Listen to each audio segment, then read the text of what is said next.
केंद्रीय मंत्री का दर्जा प्राप्त है, जो इतने बड़े आयोग का राष्ट्रीय अध्यक्ष है, क्या दमोह में संस्था में हजारों आदमी काम करते हैं, हजारों आदमी, लाखों आदमी दमोह में रहते हैं, क्या एक भी आदमी नहीं मिला जो संस्था के खिलाफ FIR करता? उनको क्या जरूरत पड़ गई थी कि खुद थाने में जाकर FIR करते? तो मैं ये कहना चाहता हूं कि समूची गरीबों की संस्था को बर्बाद करना,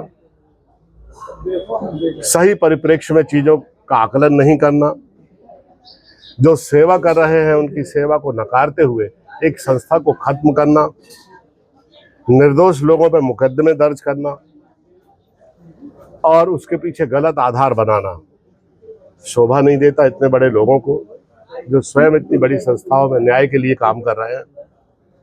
जिस संस्था ने उस डॉक्टर का चयन किया है, जिसने प्रोफेशनल फीस ली है,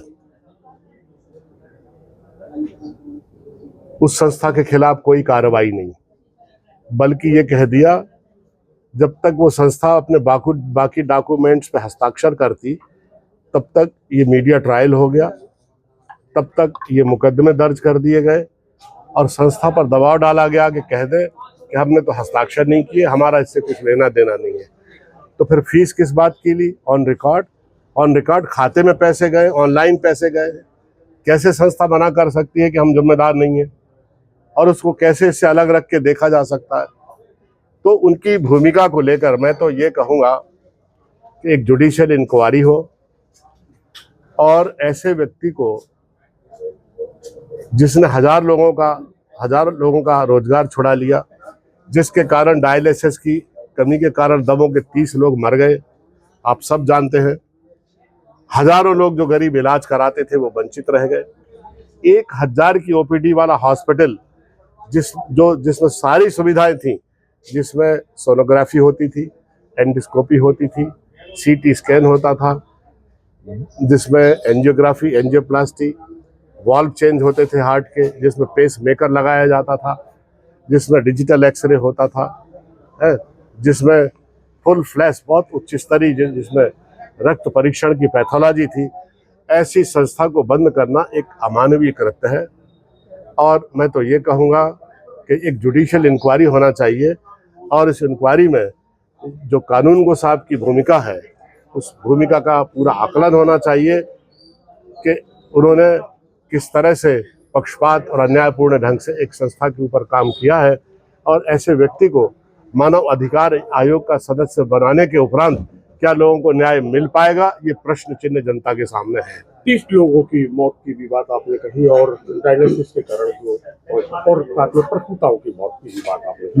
लोग अब जबलपुर डायलिसिस कराने जाते हैं, जो यहाँ कराते थे। यहाँ 800 रुपये में डायलिसिस होती थी, 2 घंटे जबलपुर जाने के, 2 घंटे जबलपुर से आने के, 4 घंटे डायलिसिस के, और डायलिसिस के उपरांत मरीज की शरीर और मन की हालत क्या होती है 4 घंटे में।